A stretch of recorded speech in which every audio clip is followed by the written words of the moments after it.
Hello friends and supporters, I hope you're doing well.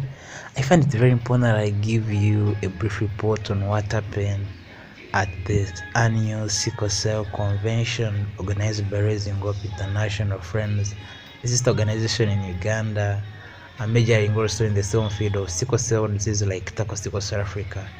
Sickle Cell Africa was invited and I had to travel from Gulu up to Kampala Victoria University Auditorium in order to represent Sickle Cell Africa.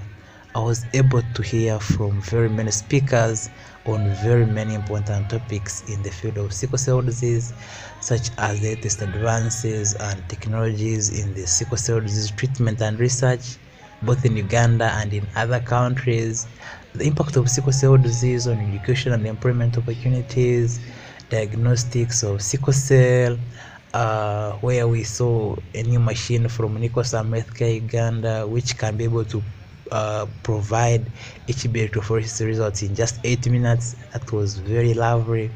Then improving outcomes for pregnant women with sickle cell disease, the importance of patient-centered care in sickle cell disease, the role and involvement of the media in the fight against sickle cell disease, and very many other topics.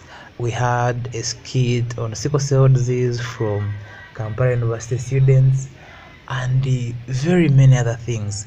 So I would like to appreciate Raising Hope International, friends, for organizing such a wonderful event, which can really go a long way in fighting against sickle cell disease. And I thank you, our friends and supporters, for being together with us in the fight against sickle cell disease, together for a sickle cell free generation. Thank you for watching.